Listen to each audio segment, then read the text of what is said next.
Okay.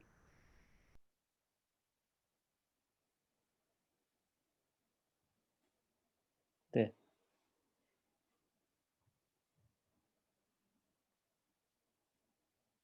Okay.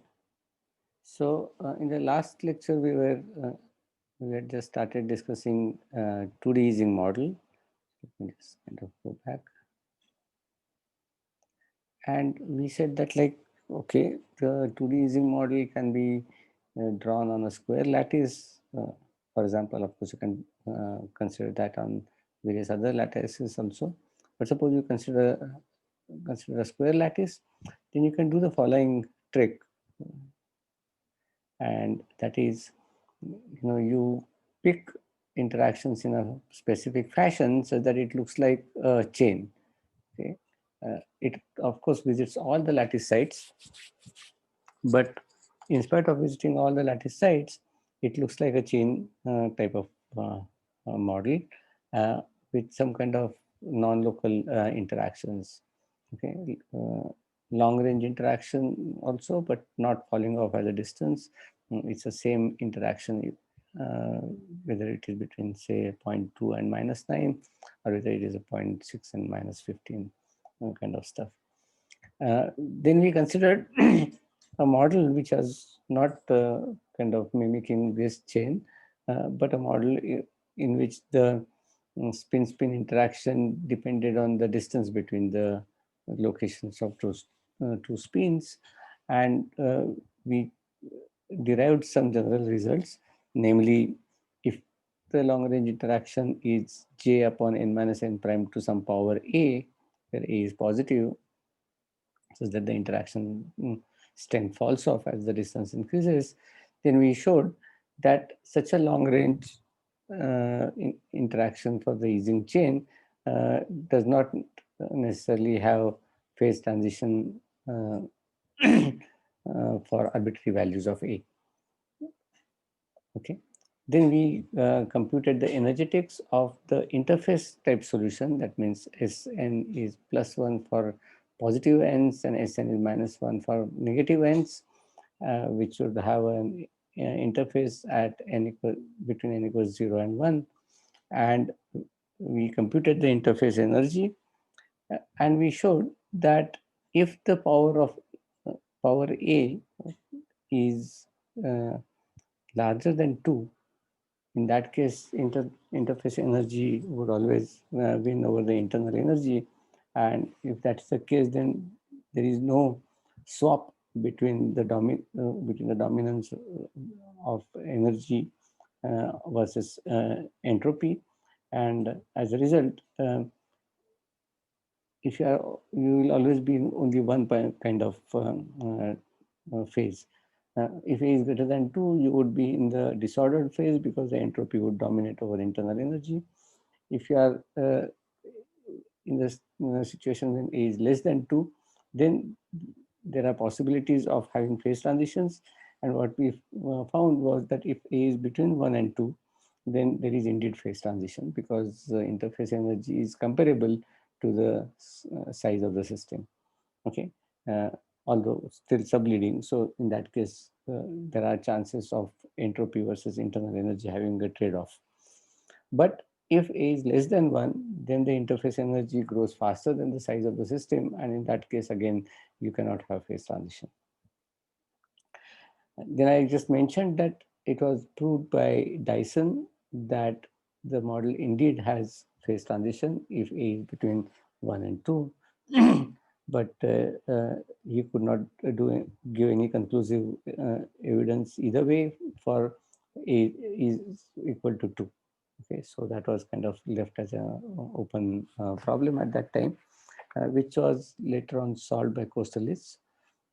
And Kostelis found an interesting solution to the problem, where he shows that the model has phase transition when A is equal to 2 in the chain formulation, and the spontaneous magnetization has a discontinuity at t equals Tc. Normally, if you look at examples that we have seen so far, spontaneous magnetization is 0 above Tc, and then it just takes off at, as some power of t minus tc from tc. But since it goes as some power of t minus tc, it vanishes at tc and takes off. So at least magnetization is continuous, although its derivative may not be continuous. But in this particular case, what you find that even spontaneous magnetization is discontinuous.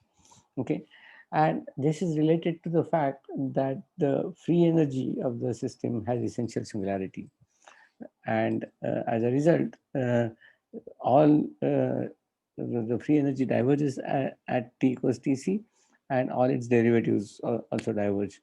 But spontaneous magnetization is a ratio of the derivative of free energy with the free energy itself, and that turns out to be to have a discontinuity.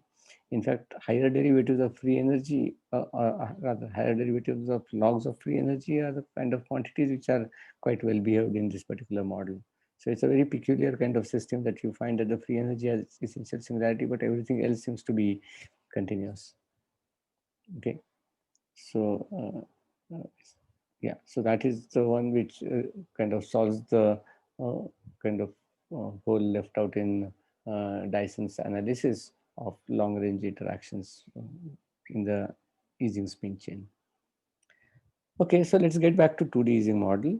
And as I said, that we will try to solve it by using multiple tricks. Of course, the transfer matrix is one of the things that we will use, but even after that, we will need to kind of use change of variables to bring the system to look into a form which is easy to deal with. Okay, so we will again assume that we are working with two-dimensional square lattice.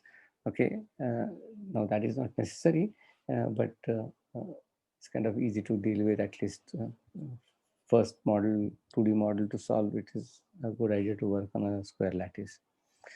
Okay, so in spite of working on a square lattice, we will kind of consider a model, of course, with the ferromagnetic interaction, that means Jx and Jy positive, but we will write down the x direction interaction to be J and y direction interaction to be J prime. Okay, and just to keep the discussion general, we will keep the coupling anisotropic. That means the x direction coupling is not same as y direction coupling. Okay, so that is a kind of setup, and we will see later on that, like, the limit in which we will be able to solve the model would require us to kind of start off with the anisotropic setup. Okay, so what we'll do is we'll try to obtain a quantum Hamiltonian for this system by starting with the kind of energy functional that we would write down for a classical system. Okay, and then we will use that quantum Hamiltonian and describe it in terms of new sets of variables. And what we will do is to use these new sets of variables to try to find the eigenvalues and eigenstates corresponding to this Hamiltonian. Okay, so that is the general setup that we want to follow. Okay. So would you scroll a little above? Yeah. What are we doing in this slide? No, I didn't want to go there. This slide itself? What are we trying to do? We are trying to sort of introduce some anisotropy. Yeah, so we are considering a model in which the strength of interaction between the spins along the x-axis is different from the strength of interaction along y-axis. Okay. Okay, that is the kind of model we are studying. Okay. So I could have just said that, like, okay, I'm not studying a square lattice, but I'm studying a rectangular lattice. Then it would have been kind of easy to visualize why. Yeah. So imagine the distance between the two lattice points along the x direction is, say, 1 angstrom, and in the other direction is like 2.5 angstrom. Then you would say that, like, okay, the couplings are different. That is a kind of setup. Okay. So I don't really need the lattice to be really square. As long as it is rectangular, it is fine, actually. Okay, as long as it's not triangular, for example. Okay, that would require a little different technique to something called a corner transfer matrix kind of setup will be required. Not that that is impossible to do, but like, given that we are just learning transfer matrices, it's easier to use simpler lattices. Okay. Okay. Okay, so the idea is that like once you get this quantum Hamiltonian, then you switch the set of variables that you had to a new set of variables, which are fermions, and then write down this Hamiltonian in terms of these fermions, and then find out the eigenstates for this Hamiltonian. Okay, that is the kind of route that we are going to follow. Okay, fine. Now, once you find, of course, once you find the eigenstates and eigenvalues, then we know what to do. Okay, because in the yeah, maybe I should make it bigger. Yeah, this may be easier to read. Uh, so and you remember that like in the transfer matrix formulation, the rule is that if the eigenvalues of transfer matrices coincide, or if they cross, then that is the signature of phase transition. Uh, of course, provided at least one of the eigenstates is ground state, because ground state is the most dominant configuration. So whenever the ground state and the first excited states cross each other, that's in the transfer matrix formulation, that would be considered as a signature of phase transition. So we would be basically looking for uh, critical behavior of the system by looking at these kind of transitions. Okay. So that is, of course, after we kind of get the spectrum of the system, which would depend on the parameters that we have in the model. Okay. So here's the energy functional, and this energy functional uh, yeah, this energy functional is like this, where J is the interaction along x direction, and spin at lattice site R interacts with spin at lattice site R plus unit vector in x direction. Okay, so this is a statement that the interaction is nearest neighbor, and J prime is the interaction in the y direction, where again this interaction between two spins is nearest neighbor interaction. Okay, so this is what we would have considered initially when we described the Ising model, but now we are considering it in 2 dimensions. Therefore, we have two nearest neighbor pieces, one in x and one in y direction. Okay, now notice that we have not written down any external magnetic field in this particular case. We are just studying this model only with nearest neighbor interactions. Okay, fine. Okay, so what we want to do is to compute the partition function of this system. Now, if this is the energy functional, we would just put that in the exponent. So exponential of minus beta times this quantity. Okay, and then sum over all possible values that S would take at any lattice point.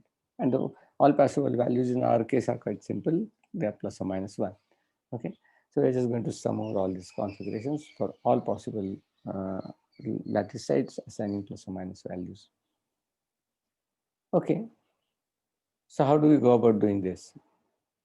Okay, so to get this partition function, we will use the method called row-to-row transfer matrix. Okay, now, so what we'll do is, like, we know how to kind of compute partition function for a one-dimensional chain. Okay, that would require what is called a site-to-site transfer matrix. Okay, this is something we have already done in previous class or class before that, where what you do is that you study the interaction between neighboring sites, write that in terms of 2 by 2 matrix. Okay, and then you kind of write down the full chain partition function as products of these 2 by 2 matrices, and then you can choose suitable set of variables in which this matrix could be diagonalized, so that you can determine the eigenvalues of the transfer matrix, and therefore solve the partition function in terms of those eigenvalues. Write down partition function in terms of those eigenvalues. Okay. Now what we want to do is use this site-to-site transfer matrix, but not along the x direction. Okay, but along the y direction. Okay, but when you do it for y direction, you assume that you have solved the problem in the x direction completely. Then from each site in the in the x direction. So suppose you kind of label the sites as 1, 2, dot, dot, dot, up to say n1. Suppose there are n1 sites along the x-axis and there are n2 sites along the y-axis. Then what we are going to do is to use a notation where we would compute the result along the x-axis first, and then we ask for one particular chain, and then we ask how this chain talks to the neighboring chain. Okay, so suppose we consider a model where we are looking at the first chain.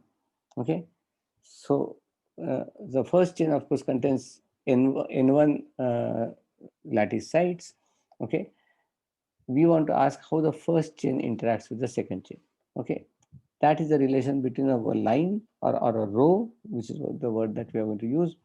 It's a relation, it's an interaction between one row to another row, neighboring row, first row to second row. Okay, that is what we want to compute. Okay, so that's what I said, that we will refer to the chain in x direction for a fixed value of y coordinate as a row. Okay, and row to row transfer matrix means you take, say, first row, ask how it interacts with second row. Okay, but when the first row interacts with second row, this interaction is of a particular kind. Okay, so along the x direction, suppose we consider that there are n1 lattice sites. Okay, n1 sites in each row. Okay, then row to row transfer matrix would connect one row to its neighboring row, and that would be 2 to the n1 cross 2 to the n1 matrix. Why? Because every site on this row, okay, has a 2 by 2 matrix with every site in the next row. Okay, so let's kind of imagine that you are considering, say, first row. Okay, since I couldn't draw this picture, kind of let's use these lines that we have written down themselves as row. So this row to row transfer matrix sentence, suppose that is the first row, and suppose we have n1 lattice sites as a second row. Then you have both this row and that row has n1 sites. Okay, but suppose this is mth site. Okay, then this mh site will talk only to the mh site on the upper row also, because it's a square lattice and it interacts only with the nearest neighbor. So this mh site will talk to only this fellow and not to the neighbor here or a neighbor there. Okay, so there is a 2 by 2 matrix here, but then there's a 2 by 2 matrix there, 2 by 2 matrix there, and so on. Okay, there are n such 2 by 2 matrices, and you have to take a product of that so that you go from the row number 1 to row number 2. Okay, once you do that, then you of course have to do from row number 2 to row number 3. Okay, but the point is that if you know how to go from row number 1 to row number 2, then it is not difficult to go from row number 2 to 3, because the configuration that you have at row number 1 is nothing special, nor is it special if configuration at row number 2. So therefore, if you give a general prescription of how you go from one row to the next row, then that prescription is valid for any row. That would be valid for not just first row, second row, third row, but for any kth row. Okay, so the problem essentially boils down to finding out the row to row transfer matrix for any neighboring pairs of rows. Okay, exactly the way in one dimension we found the site to site transfer matrix once, and then we just took nth power of that to write down the partition function. Okay, is this point clear?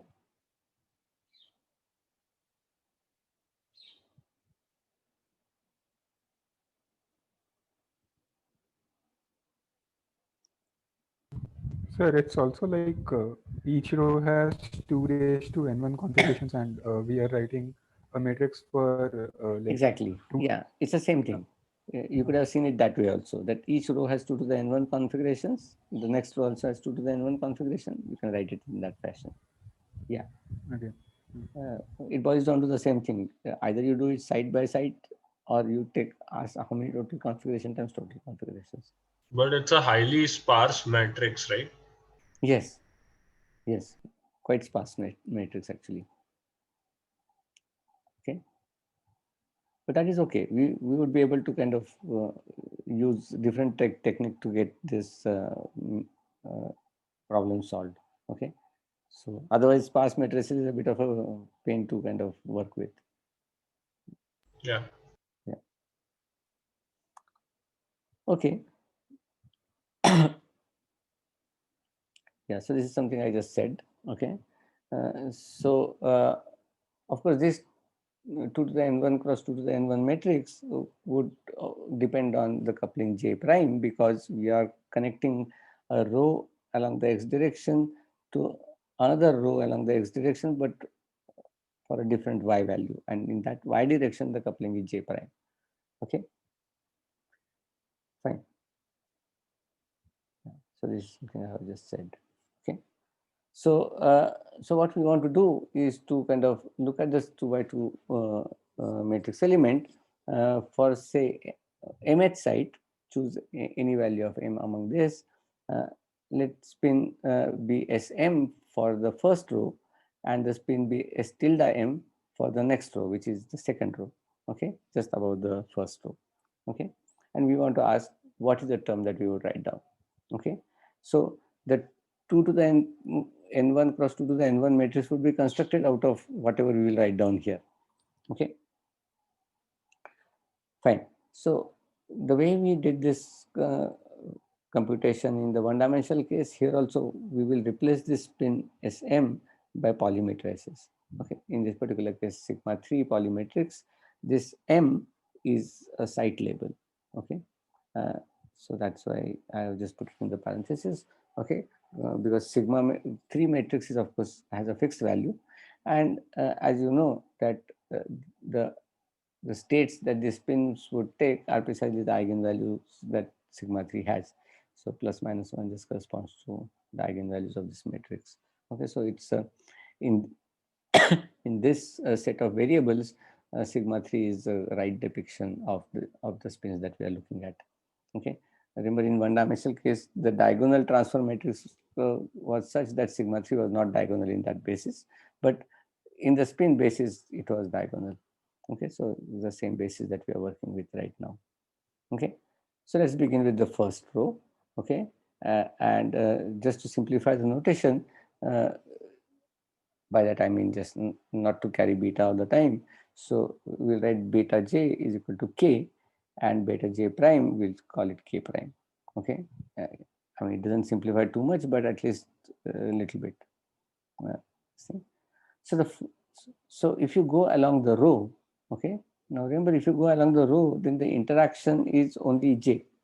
Okay, because rho is defined to be a direction along x-axis, and that is the direction along which the coupling is j. Okay, so along the row you have a term which is like this: exponential of k, which is beta j, k times sm plus 1. Okay, and where the sum over m goes from 1 to n1 minus 1. Okay, that is the sum. So what you could do is you can use the translation of spins in terms of polymatrices, and you write down this expression in terms of polymatrices. Okay, so you get exponential of k times summation over m from 1 to n minus 1 sigma 3m times sigma 3m plus 1. Okay, there is one important point that you should remember at this juncture, and we will kind of re-emphasize it later, that sigma 3 is a matrix which takes the same form at all lattice sites. Okay, namely 1 0 0 minus 1. Okay, but sigma 3 defined at lattice site m is completely different from sigma 3 defined at lattice site say m plus 1, or at any lattice site n. Okay, so therefore sigma 3 defined at two different lattice sites would just commute. Okay, they don't talk to each other, they work on different Hilbert spaces. Okay, every site has its own Hilbert space corresponding to possible spin values there, which is plus 1 or minus 1 or up or down, whatever. Okay, so this sigma 3m is acting at mth site. Okay, and therefore has nothing to do with how sigma 3 is going to act at m plus 1th site, or for that matter at any nth site. Okay, and this is going to be important thing for us. Okay, fine. So this is what would be the term that you would write down along the row. Okay, now we want to ask a question. How does this row interact with the next row? Okay, so since this is the first row, we want to ask a question, how does it interact with the second row? Okay, now remember, when we will look at this expression, we will keep this term or this result aside. We will not look at it while we are just studying the interaction between the first row and second row. This is a contribution of the first row itself. Okay. Similarly, a second row would also have a similar contribution and so on. Okay. But let's keep this aside. Okay. And just look at interaction of the first row with the second row. Okay. That is what we will do now. Okay. Now remember, well, it's right there on the screen that the interaction along y direction would be written in terms of k prime. Okay. So we'll have to write down a corresponding interaction involving k prime. Okay.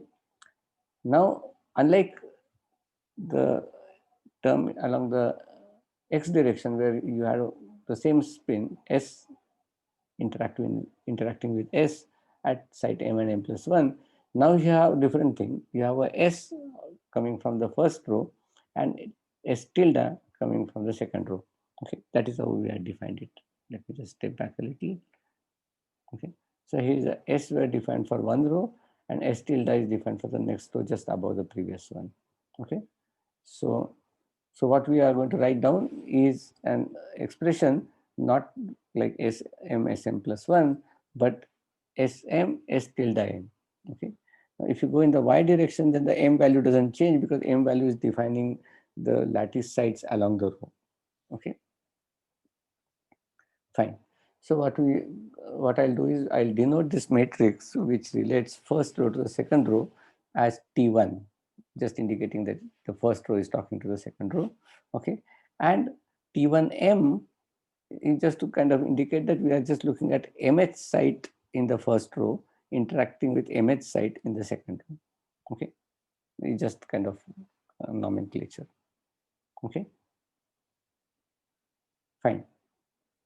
Now, once we determine T1M, then we'll take product of that to write down first row to row transfer matrix. Okay, but for that, let's get the T1M first. Okay, so T1M is a term which is exponential k prime times Sm times S tilde m. Okay, that is the term directly following from the energy functional. Okay, now I have chosen in such a way that first entry, first column is upspin, second column is downspin, first row is upspin, second row is downspin. Okay, corresponding to rows corresponding to S and columns corresponding to S tilde.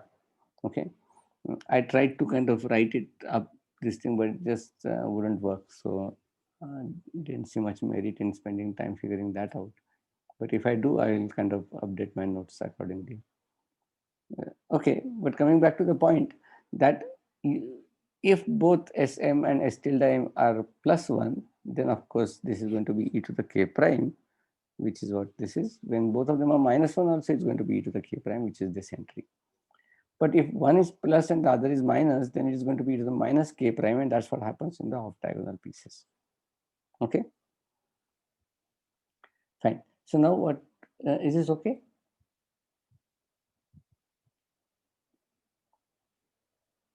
Sir, how is it a 2 to the power n cross 2 to the power n matrix? This is not 2 to the power n cross 2 to the power n matrix because I'm looking at a specific site on the I see, yeah. row. I'll have to go for all m's, then it will become 2 to the n cross 2 to the whatever site. Okay. Any other question?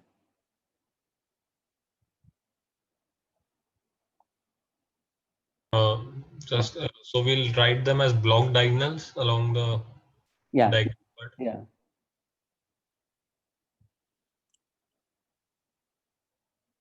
We will write just them as product this thing, but that product is tensor product really, because every site talks to only the same site in the next row and not the other sites.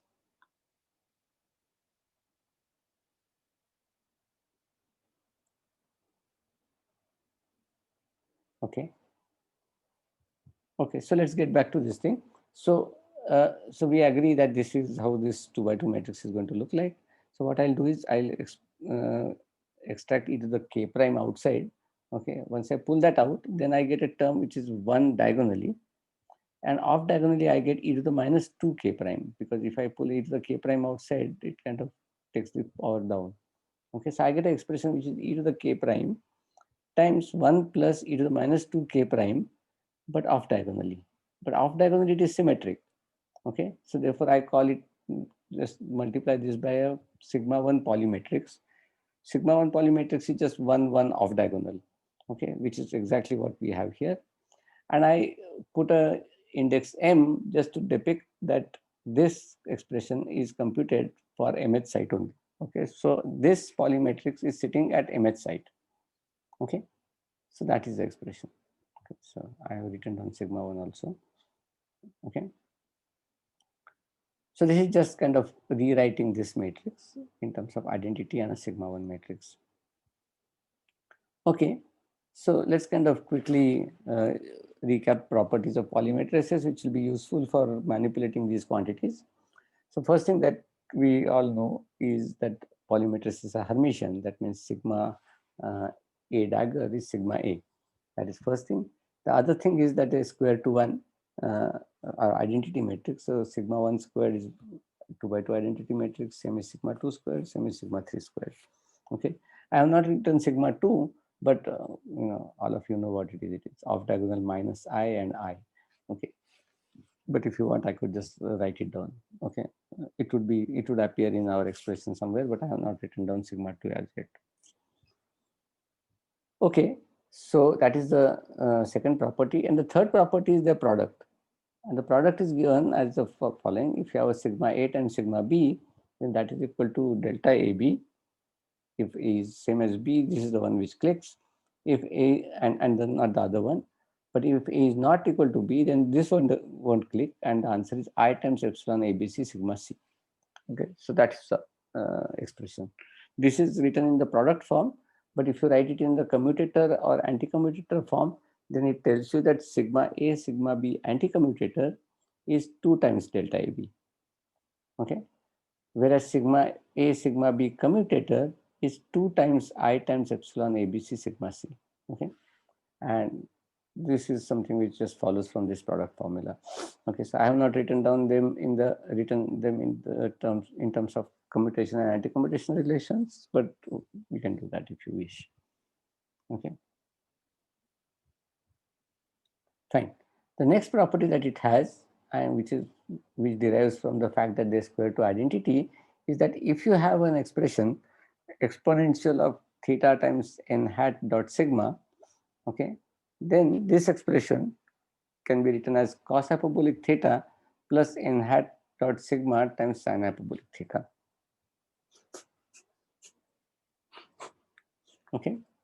Now, normally when you study, say, angular momentum algebra in quantum mechanics, then you have similar expression. Only difference is that you have exponential I theta times n hat dot sigma, and because of that you don't get hyperbolic functions, but you get cos theta plus I times this quantity times sin theta. Okay, so it's the same stuff. Since we are not going to encounter i's sitting around here, so I just wrote it in terms of hyperbolic functions, but it doesn't matter. Okay. Now what we'll do is we will define a new variable. It's a kind of odd quantity to define in some sense, but if you look at the behavior of these quantities, then you will realize that it's a reasonable way of a reasonable definition, in the sense k prime is a positive quantity, and therefore e to the minus 2 k prime goes from 1 to 0 depending upon whether the k prime is equal to 0 or infinity. Okay, so 0 to infinity, this quantity would go from 1 to 0. Okay, tan hyperbolic k tilde with k tilde positive also has the same property. It goes from 0 to 1. So you can write down this function by writing k tilde appropriately for each value of k prime. Okay, now the advantage of doing this is that we can play with this expression by replacing e to the minus 2 kappa, 2k prime by tan hyperbolic k tilde, okay, which is what we are going to use. Okay. Now notice that tan hyperbolic k tilde is same as sin hyperbolic k tilde by cos hyperbolic k tilde. So what I'll do is I'll pull the cos hyperbolic k tilde out and write this as cos hyperbolic k tilde plus sigma 1 times sin hyperbolic k tilde. Okay. Are you with me on this manipulation? I replace e to the minus 2k prime in this expression by tan hyperbolic k tilde here. Then I use the fact that tan hyperbolic k tilde is sin hyperbolic plus cos hyperbolic. I pull cos hyperbolic out and write here. Then 1 becomes cos hyperbolic k tilde. Okay.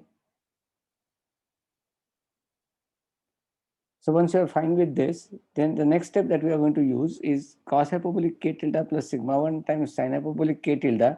We use this relation and say that this expression is same as exponential of k tilde times sigma 1 at mth site. Is that okay? So that is going to be our next manipulation. Okay.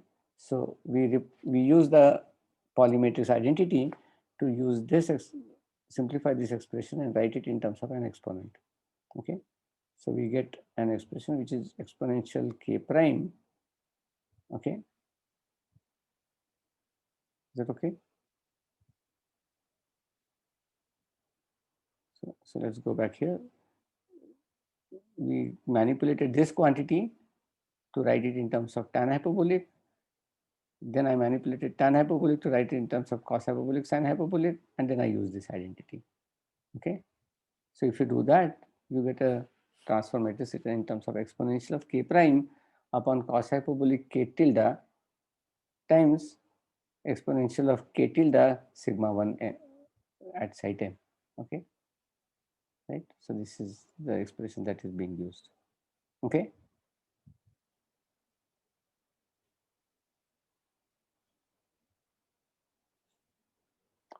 Fine. So this is the form of the matrix at mth site. Okay. But as I told you that we had kept some other formula out of the way while doing this computation. So let me try to get it back in.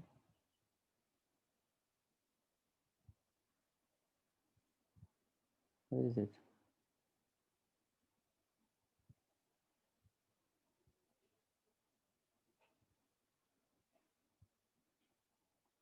Sorry. Yeah, here's the thing. Yeah, so this is the formula that we had kept it aside when we wanted to do a computation of interaction of an element in one row to an interaction with an element in the next row. Okay, that is this expression. So what we will have to do is to take this expression and this expression to write down the full row to row transfer matrix. Okay, so of course the full row transfer matrix would be a product of this for all m going from 1 to dot dot dot up to n1, where n1 is the total number of sites along the x direction. Okay, fine.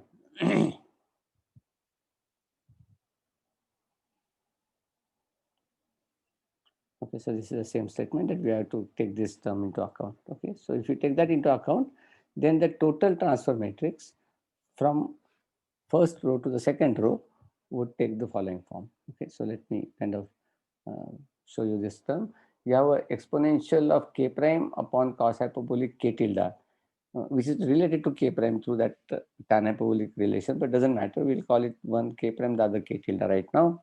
Okay, this quantity is independent of which site you are sitting. Okay, so that quantity is going to come for every m. Okay, so that's why you get exponential of n1 times k prime, okay, which is just the n1th power of the original expression, and cos hyperbolic to the n1 of k tilde. That just came as it is. Then this fellow, if you multiply for each m, then that in the exponent would become a sum. Okay, so there's a sum from m1, m is equal to 1 to n1, k tilde times sigma 1 at site m, okay, times this piece, okay. This piece, it is kind of sinking a bit, but still visible. So this piece is of course k times sum over m from 1 to n minus 1 sigma 3 at m times sigma 3 at m plus 1. Okay, so that is the transfer matrix that we get. Okay, so is this sounding okay?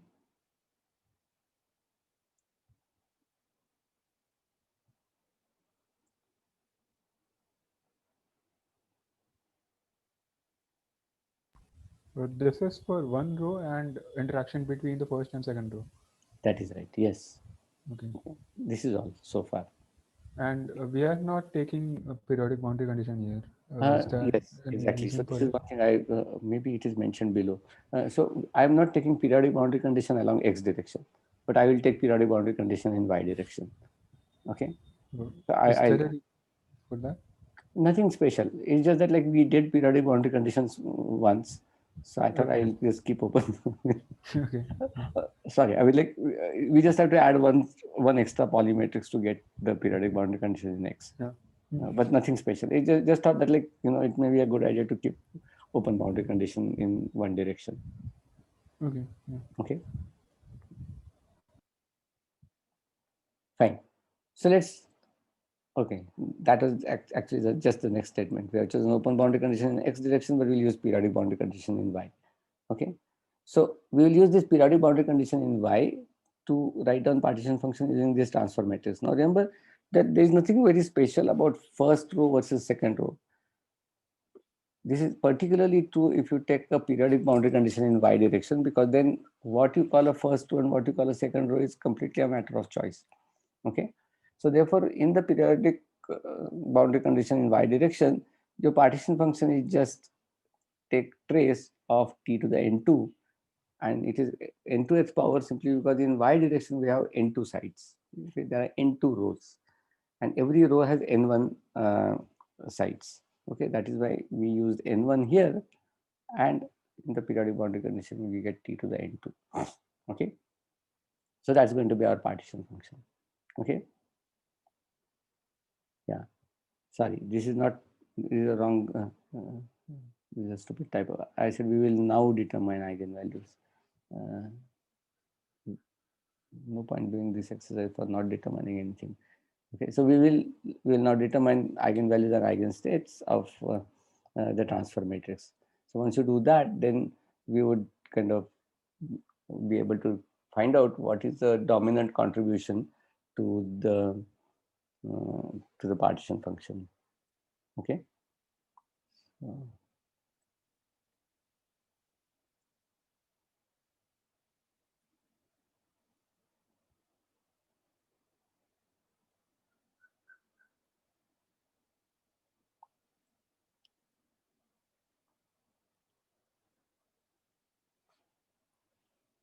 Okay. So what we will do is that we will again, like we did it in the one-dimensional case, we'll assume that there exists a basis in which the transfer matrix can be made diagonal. Okay, and let's denote that basis as the basis alpha, and if alpha is a set of eigenstates of the transfer matrix, then T acting on alpha will give you some eigenvalue T alpha times the state back. Okay, so that is the kind of stuff that we want to do. Okay, and of course we have learned already that in the thermodynamic limit, it is only the largest eigenvalue which is important. Okay, all other eigenvalues are kind of subdominant and less important, although although I mean the next eigenvalue is usually important, because the difference between the leading eigenvalue and the first subleading eigenvalue is related to the correlation length. So therefore it may be a good idea to determine what is the first subleading correction to the partition function. Okay, or what is the what you find out largest eigenvalue, what is the next eigenvalue after that. Okay, of course, thermodynamic limit would correspond to taking both n1 and n2 to infinity, which is what we'll have to do eventually. Okay, fine. Now the point about this transfer matrix. Okay, so maybe I just scroll down the lower part.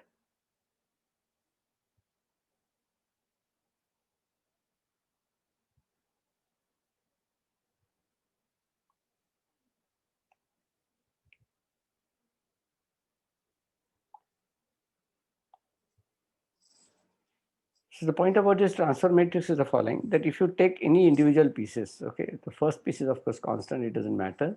Then there is this piece, which is exponential of sigma 1. And here's a piece which is a product of sigma 3 at different lattice sites. Okay. So there are these two exponentials and you can kind of diagonalize each one of them individually. Okay. And the first one, of course, is kind of trivial. All you have to do is to find out a transformation which will take you from sigma 1 to sigma 3 essentially. Okay. The second one is something we have done in 1D Ising model, that you have the neighboring interactions, and we said that like if you go to the plus minus basis, then in the plus minus basis you can make this object become diagonal. Okay, so we know how to make both these pieces individually diagonal. Okay, but the problem is that, sorry. Yeah, I was saying that piece is 2 to the power n cross 2 to the power n. This is 2 cross 2, right? Which one? Last term in the expression, what t? This one? 2-dimensional, 2 cross 2. No. It is a 2 cross 2 term for each m, no? Yeah, for each m. Yes. Sorry, for each. Yeah, for each m it is 2 cross 2 and it is multiplied. That's right. Yeah. Tensor producted. Tensor product. Yeah. No, wait, is it tensor product or is it just multiplication? No, it's a tensor product because it acts on different Hilbert spaces, no? In the 1D case, we were just taking a normal product of them and then taking a trace, right? That is right. Yeah, that's what we did eventually. But effectively, what it is doing is acting on individual Hilbert spaces. Okay. So even there, it was a tensor product, and Yeah, I mean, if you actually are trying to explain it to mathematicians, that fellow will insist that you write down a tensor product symbol there, cross inside the circle kind of stuff. Okay. So if you catch somebody like, some Japanese guy called Jimbo or Miwa or somebody, they will be very careful in writing that stuff. I haven't been careful in writing that, but yes, it should have been a product. But as far as eigenvalues are concerned, it is just a question of what is the right basis that you want to use, whether you want to use a site basis or you just want to write down a basis in terms of 2 to the n1 possible configuration. Okay. yeah. And 2 to the n1 possible configuration is the basis in which you actually diagonalize the T, because each configuration has some specific eigenvalue, really. That is how it is done. Okay. So now the problem here is that although this piece can be diagonalized and this piece can be diagonalized, okay, these two exponentials don't commute with each other. Okay, so therefore diagonalizing them individually makes no sense. Okay, because if these fellows don't commute with each other, then T is actually not diagonal. Okay, so therefore we want to find out a new method of dealing with products of two exponentials which are non-commuting, which are because we have e to the matrix quantity and they don't commute in this particular case. Okay, so that we know how to do, and that is done using what's called the Baker-Campbell-Hausdorff formula. I suppose you must have encountered this formula earlier somewhere, in quantum mechanics, for example. Part of it, like when we have a commutator, we just replace it with this. We ignore the higher order terms. Yeah, exactly. So that is what we are doing. But you may have encountered a similar situation in quantum mechanics too, also when you studied path integral. Okay. Yeah, there only. Yeah. Yeah, because remember you get e to the p squared by 2m plus some potential. And those two pieces, your job is kind of little different there. You have both the quantities in the single exponent, and you want to split them into two different exponents. And you cannot do that really, because p doesn't commute with x, and v is a function of x generically. And then you do this kind of stuff, and we are going to do the same manipulation, but in the reverse order. Okay, so let's kind of run through the argument. Okay. So what we'll do is that we'll try to take epsilon going to 0 limit in the Baker-Campbell-Hausdorff formula. So if you do that, then you find that the products of two operators, which generically do not commute, gives you a single exponent plus infinite set of terms. But as epsilon goes to 0, these infinite set of terms are small. Okay, and their contribution can be kind of neglected. Exactly the kind of stuff that we did in path integral computation, except that you wanted to go from this side to that side. Okay, so you write down e to the a plus b as e to the a times e to the b times e to the commutator of ab, maybe minus half e to the commutator of ab, and stuff like that. Okay, we're just running it in the opposite direction now. Okay, fine. So what we'll do is that we'll take epsilon going to 0 limit, and in that case we will say that, like, okay, we can ignore this piece, and here's the sum of these operators. Okay, but let's kind of step back. Oh, sorry, it's right here. Okay, so let's look at this formula, and e to the epsilon a hat is this exponential, where epsilon is k tilde, and e to the epsilon b hat, okay, is this expression, where epsilon in this particular case is k. Okay, now I don't have to have epsilon to be same at both places. I could have written epsilon 1 and epsilon 2, and I could have taken both of them to be small. Okay, it doesn't really matter. That it's not an issue that in one case epsilon is k, and then in other case it is k tilde. Okay, but if we implement this formula and take this limit, okay, in the Baker-Campbell-Hausdorff, then that would correspond to k going to 0 and k tilde going to 0 limit. Okay, in our case. Is that okay? If you take such limit, then you can combine these two exponents, and the term which is the commutator of sigma 1 with products of sigma 3, okay, would be subleading. Okay, because that would be of order epsilon squared in this Baker-Campbell-Hausdorff formula. Okay, so we have kind of run the path integral machine in the reverse order. Okay, fine. Okay, now this may kind of give you an impression that we are actually trying to take both the couplings going to 0 limit.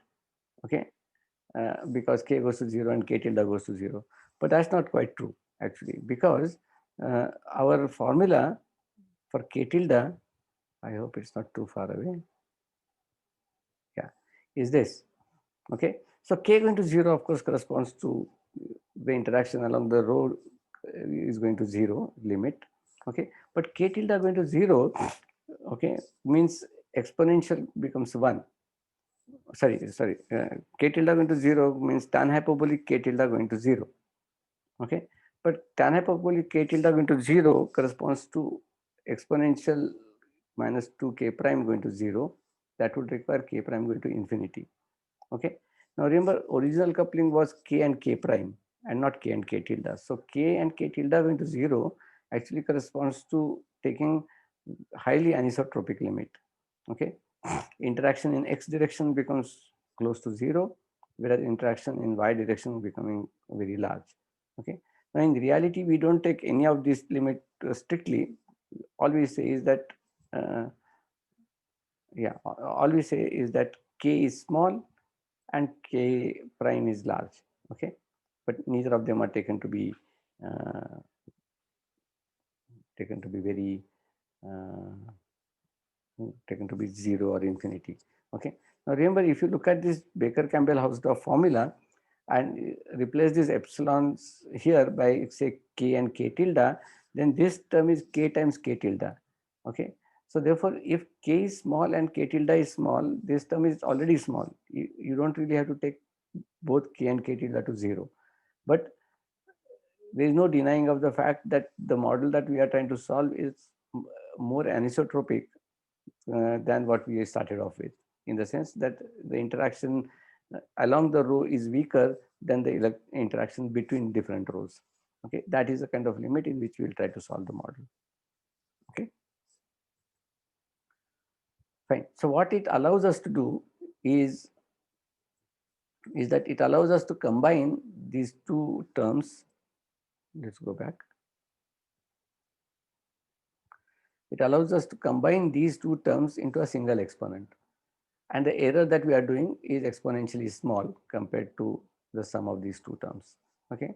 And that is why we can kind of put these terms together and call this new quantity the Hamiltonian. Okay. Now I should have actually switched back to J, because we typically write e to the minus beta h as the term in the exponent. And if you combine these two pieces, they come with positive sign, but minus beta h would tell you that h would therefore have negative sign in front of both these terms. Okay. So now you see our Hamiltonian takes a form like this, and we are going to interpret this as a quantum system, as a quantum Hamiltonian. Sigma 3s are the operators defined at specific site. For example, this one at site m, this one at site m plus 1, and this one at site m again. Okay. And notice one interesting thing is that this model is actually a chain model. We are doing two-dimensional Ising model, but the quantum Hamiltonian is a Hamiltonian of a chain model. Okay, first thing. Second thing that you notice is that initial model that we started off with was a model in which there was an interaction in x direction, and there was an interaction in y direction, and there was no external magnetic field.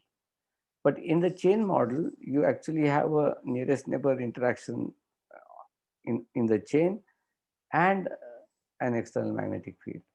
And unlike the 1D Ising model that we studied, where the external magnetic field was acting on the spin in z direction, this is acting on a spin in x direction. Okay, so this is a model which is called Ising model with in transverse magnetic field. Okay, so two-dimensional Ising model therefore can be mapped to a quantum Ising chain with nearest neighbor interaction in the transverse magnetic field. Okay, is it making sense?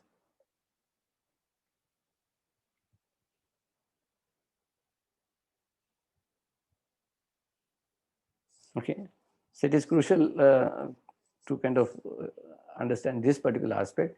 This is actually related to something that you may have studied in statistical mechanics course, that the uh, the d-dimensional statistical mechanics is related to d minus one dimensional quantum theory.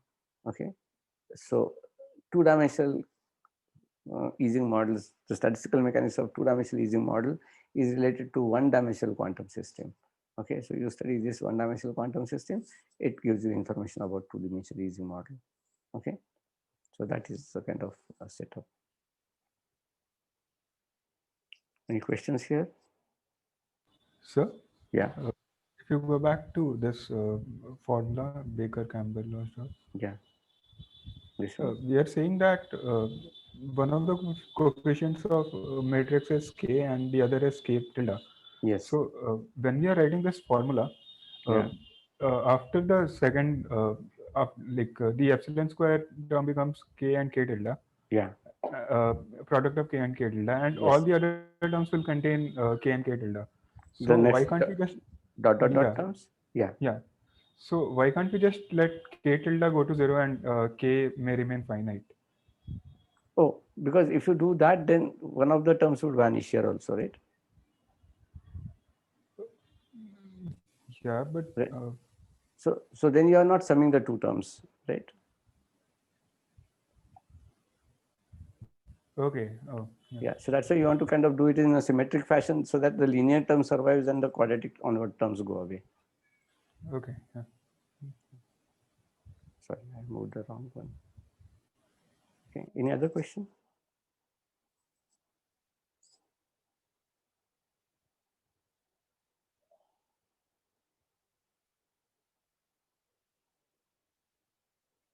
Okay, so if there are no questions, let's kind of go ahead. Uh, so as I said, we are going to treat this as a quantum Hamiltonian, treat sigma 3 as uh, which are Pauli matrices operators acting on the Hilbert space defined at the site which is depicted in the parenthesis. Okay, fine. So what we want to do now is to find, okay, not find eigenstates of this Hamiltonian.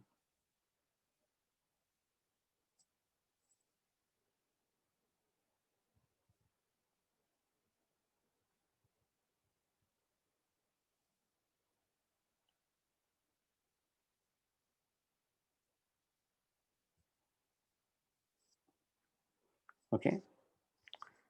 So to do that, we will employ this very, very elegant trick by Jordan and Wigner, which is of course goes by this pair of names called Jordan-Wigner transformation.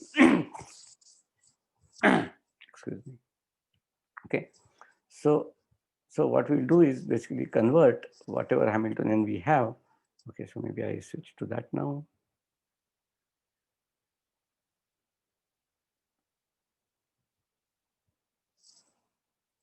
Oops. Yeah, so it's Hamiltonian.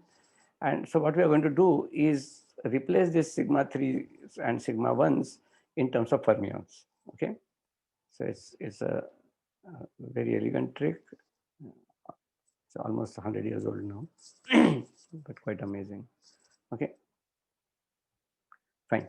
So the idea is to write down the fermionic operator as some kind of a long string of Pauli matrices.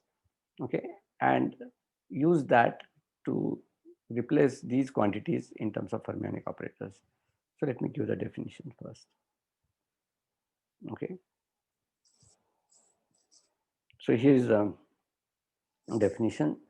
You write down a fermionic operator at mth site, okay, in terms of, so I use the notation psi2 and psi3 and not psi1 because the site at which this operator is defined in terms of Pauli matrix sigma 2.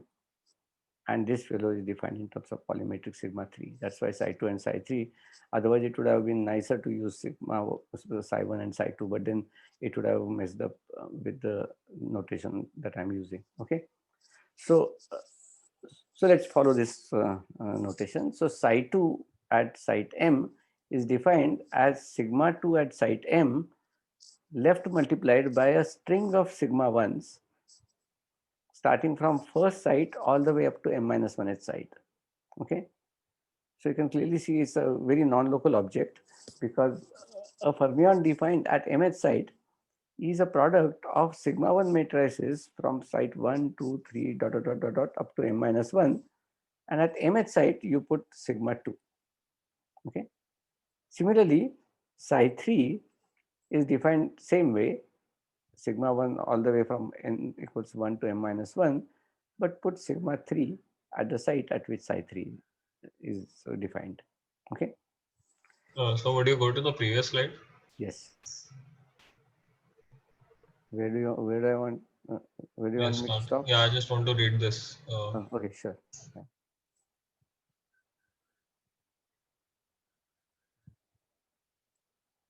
Okay.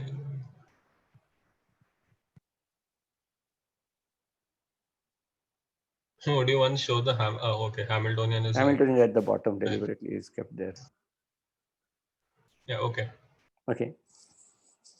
So what we have done so far is define two fermions, psi 2 and psi 3, in terms of some kind of long string of sigma 1s terminated by either sigma 2 or sigma 3 at the site at which the fermion is defined.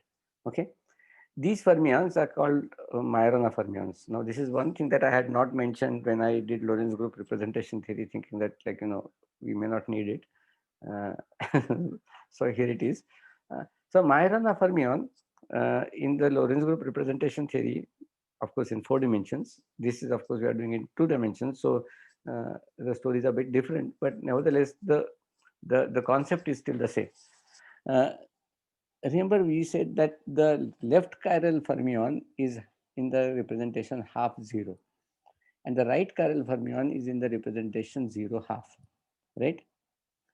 And then we said that the Dirac fermion is a representation which is half zero plus 0 half, okay?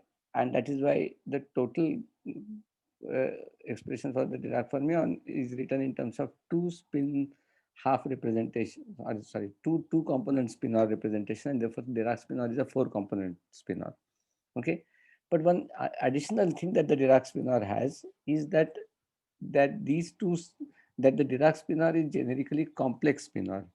That means if you write down this 4 component spinor in terms of 2 component spinors, let me call these 2 component spinors, say chi1 and say eta 1, sorry, not chi1, chi and eta, then the Dirac spinor is written as chi in the upper 2 components and eta in the lower 2 components. Okay, that is how it is written.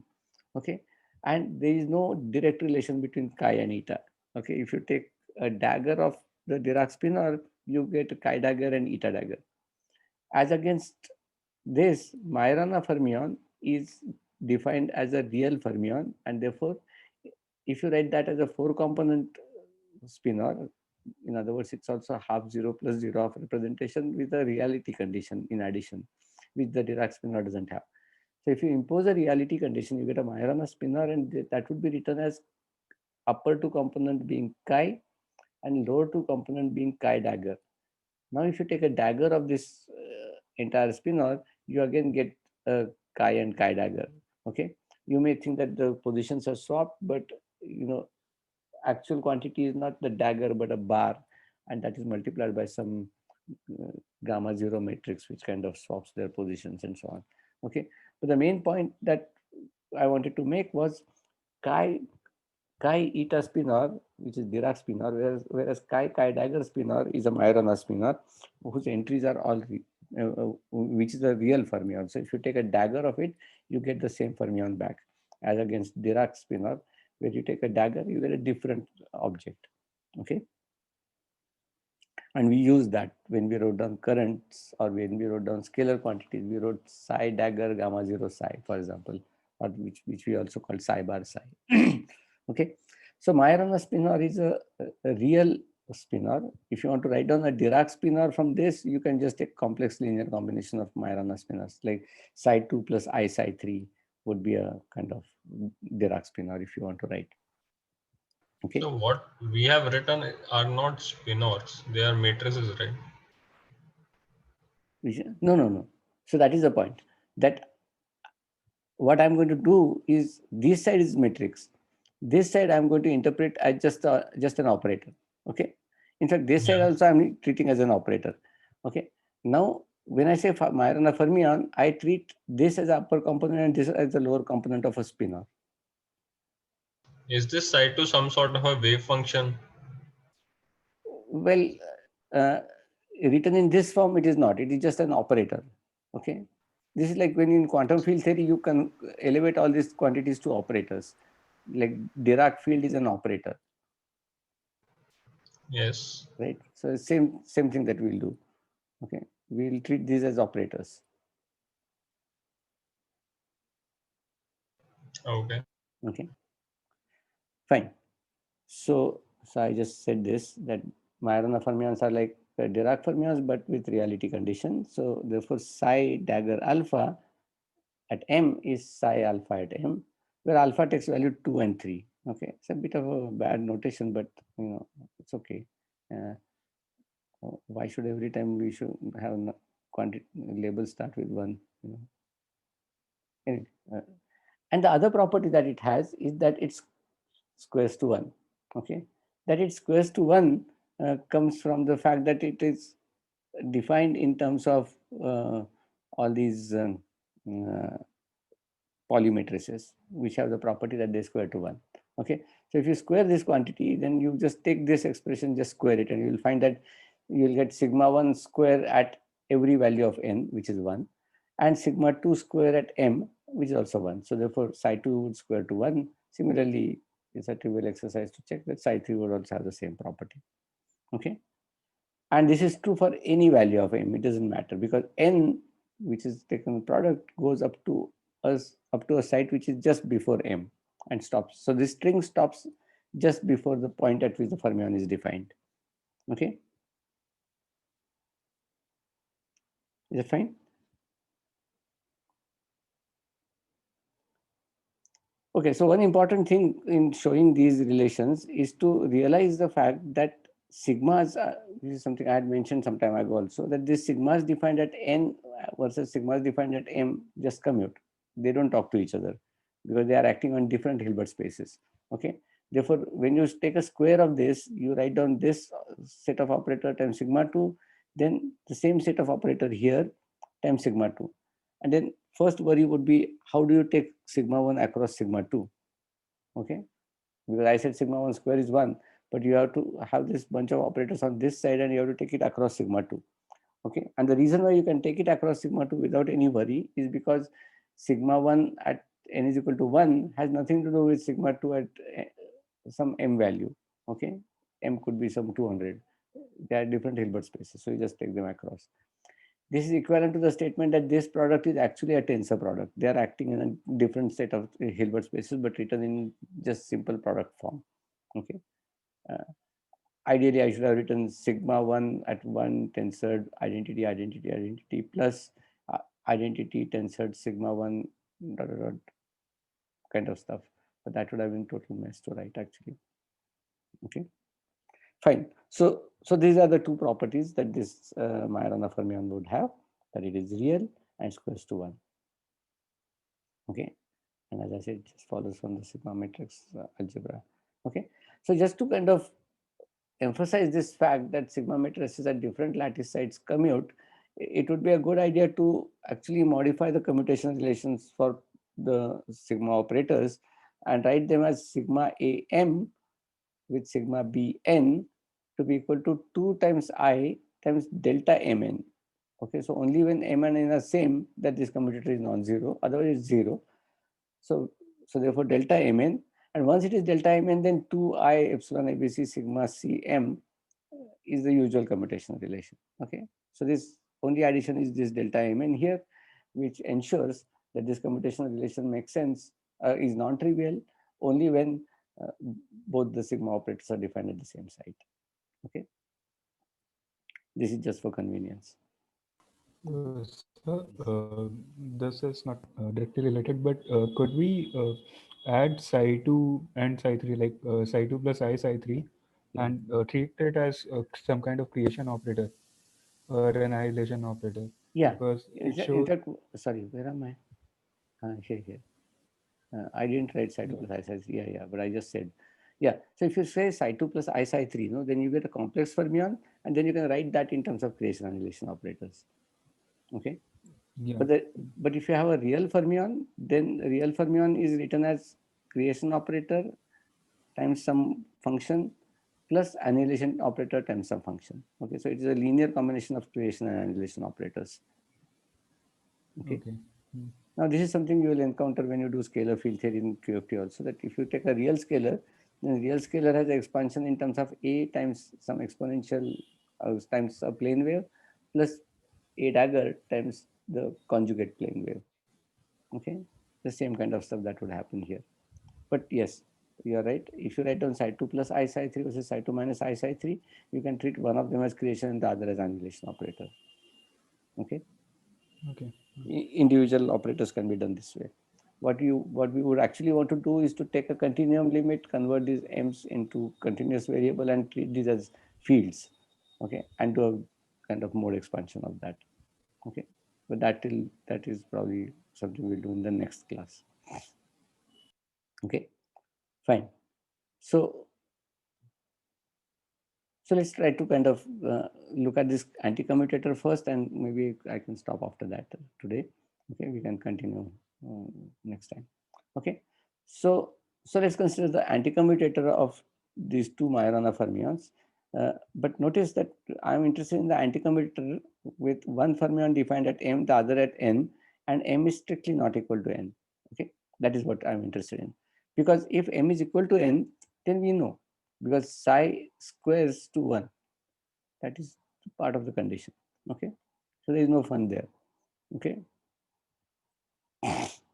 so fine. Now, of course, alpha beta can take any of these values, 2 or 3. Okay, so what we'll do is we'll assume m to be less than n. Uh, this is not any specific simplification. You can check that, this is reasonably generic. We haven't lost anything by making this assumption. Okay, so now if you choose this, then let's just expand this stuff. This is psi alpha m times psi beta n plus psi beta n times psi alpha m. Okay, so we'll look at both these terms. There are two terms. We'll look at both pieces individually. So let's start with this. Psi alpha m, psi beta n. Okay, now notice I have to go leave the Hamiltonian now, and I have to go to the Jordan-Wigner here now. Okay, so here's the expression, and now notice one thing, that psi alpha m, since m is less than n, okay, has sigma 1s sitting on its left, starting from n is equal to 1 to m minus 1, right, like this. Psi beta n, since n is larger than m, has a sigma 1 sitting all the way from 1 up to n minus 1. Okay, so clearly sigma 1 sitting from 1 to m minus 1 gets squared in this product. Okay, and therefore that drops out. Is that okay? Because squares of those is just 1. So the first non-trivial entry here in this product would be sigma alpha at mth site, which is this term or this term, depending upon what is the value of alpha. Are you with me on this?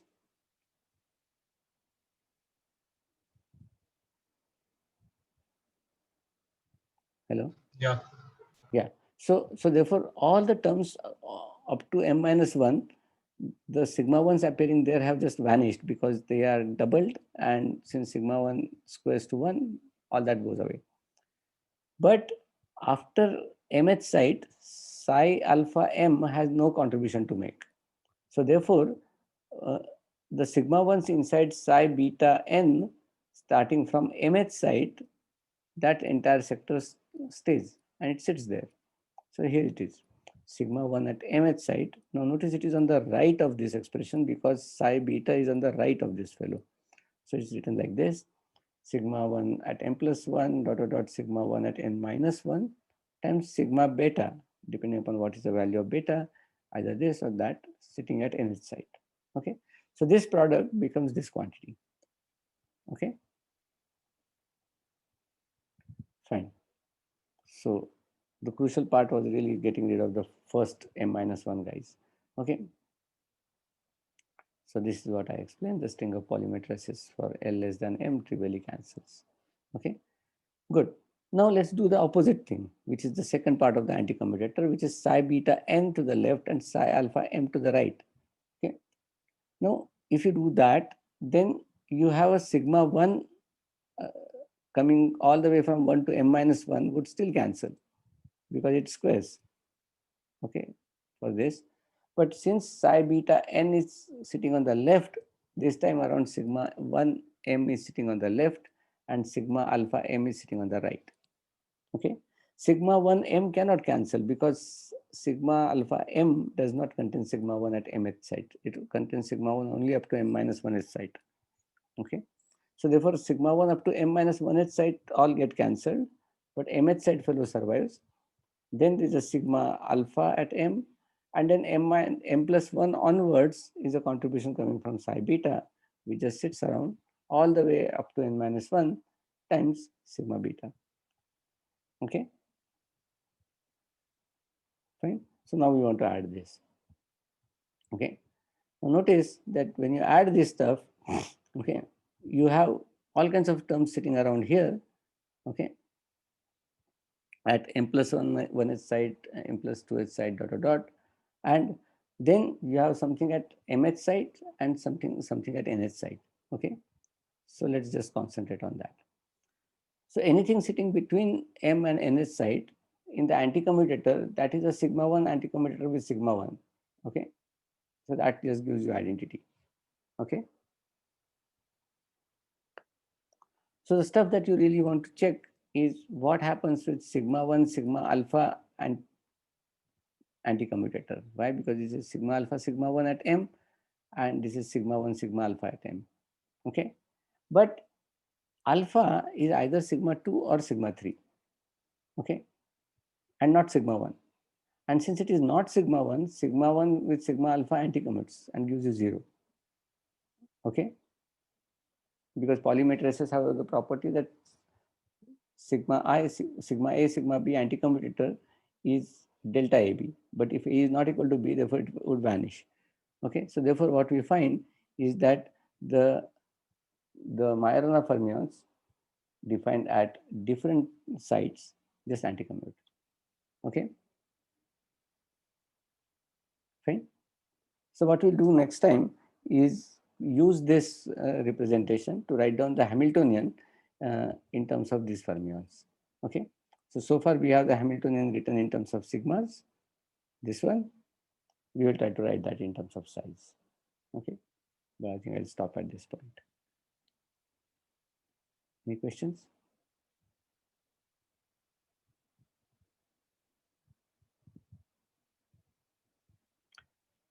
In case I'm going fast, please let me know. We can try to repeat the stuff. This thing, maybe I can give a little more explanation if required. For m equal n and alpha equal beta, this is 1 or 2 rather. Yes, yes. Okay, because it is psi squares to 1, but it comes twice, so it will be just 2. Yeah. So that's why I said that, like, we will look at m not equal to n simply because m is equal to n is kind of easy and trivial. Because if m is equal to n and alpha not equal to beta is 0, alpha equals beta, m equals n, answer is 2.